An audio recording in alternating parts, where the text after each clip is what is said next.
What up, y'all? How are y'all doing? I'm here to talk about another classic. Prince released his debut, For You, of April 7th, 1978. Happy 48 years to this classic right here. This is definitely a phenomenal gem right here. I love this album too. I love the title track, including In Love, Soft and Wet, Crazy You, Just As Long As We're Together, Baby, My Love Is Forever, So Blue. I love that one. I'm Yours, just phenomenal. And yep, he's rocking out that big afro. Classic record, man. I love this record. So, it was released through Warner Brother Records, and all the tracks were produced and arranged and composed and performed by Prince himself. And he started recording this in September of 1977 at Sound 80 in Minneapolis, Minnesota, where he had previously made a demo.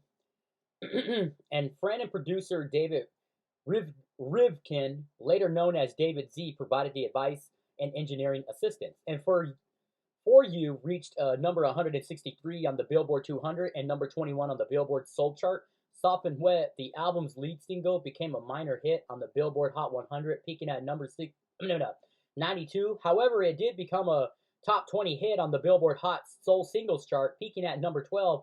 In 2016, after Prince's passing, the album recharted on the Billboard 200, reaching number 138.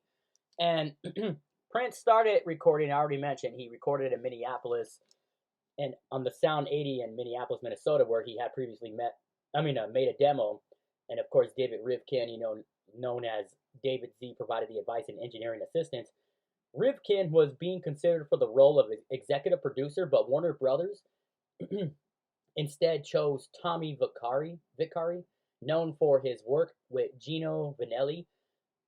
And Vicari suggested taking the project to a studio in Los Angeles, but Prince's manager Owen Husney chose the record plant in Sausalito, California, shifting the project to California. Prince, Vicari, Husney, and Husney's wife settled into an apartment in Mill Valley, California, with a view looking down at Sausalito, and out to the San Francisco Bay. And starting in October, the basic tracks recorded over 3 months at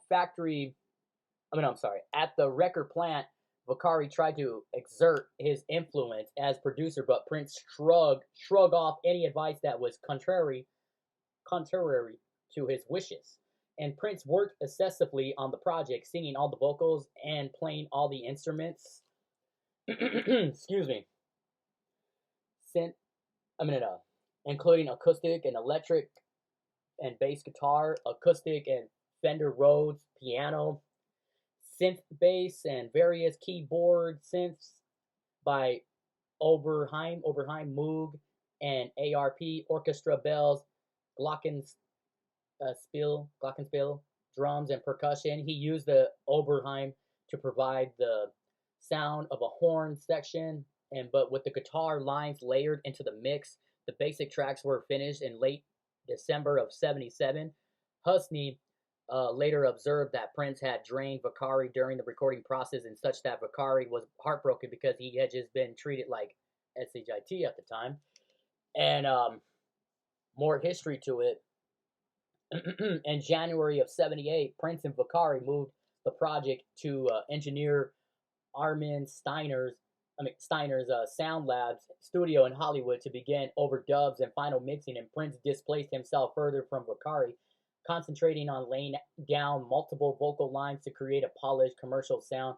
Warner Brothers selected an art director to design the album cover, but Prince booked his own photography session with Joe Giannetti, and resulting in a head shot taken in the dark room with Prince's face lit by candlelight. Prince completed the final mixes on February 28th. The total project cost $170,500 to $841,626 and $2,025, and 3 times the original budget. With all the work included 46 vocal lines layered into the first track, Prince was exhausted. He later said that he was a physical wreck when he finished. And Soft and Wet, the album's lead single, and the album's lead single, became a minor hit on the U.S. Billboard Hot 100, peaking at number 92. However, it became a top 20 hit on the Hot R&B Hip Hop Songs chart, peaking at number 12. The second single released from the album, Just As Long As We're Together, reached number 91 on the R&B charts. And reviewing in Chris Stogg's record guide, rock albums of the 70s in 1981, he had wrote that, like most in studio one-man bands, the 19-year-old kid who pieced this disco rock pop funk concoction together has a weakness for the programmatic. Lots of chops, not much challenge, but I like Baby about making one and Soft and Wet. Dido, only he doesn't know it yet. And his falsetto beats Stevie Wonder's, not to mention Emmett Rhodes. And on release in 1978 for the album, For You reached number 163 on the U.S. Billboard 200 chart and number 21 on the Billboard R&B Albums chart. It went on to sell approximately 2 million copies worldwide. And then in 2016, after Prince's passing, the album recharted, I already mentioned, on the Billboard 200, reaching number 138. And the album also reached number 200 on the French album chart and number 156 on the UK albums chart, although it did not originally chart in those countries. This album is incredible, man. Nobody could ever touch a classic like this in a lifetime. Prince was a genius, man. He was a workaholic. He know how to work that, man. He know how to work his stuff. He could never miss. Gotta give it a Prince, man. I love this album. It is definitely produced and arranged and composed and performed by Mr. Prince himself. Mr. Rogers Nelson. Prince Rogers Nelson. What is your favorite song off this gem? Don't forget to hit that like and subscribe and comment and follow your boy, and I will be glad to return. God bless. Stay safe. If you don't have this record, go search for it and bump it on your turntables. Just because that's what I'm going to do right now. I'm going to keep bumping this record. This is a classic forever from 48 years ago. Peace.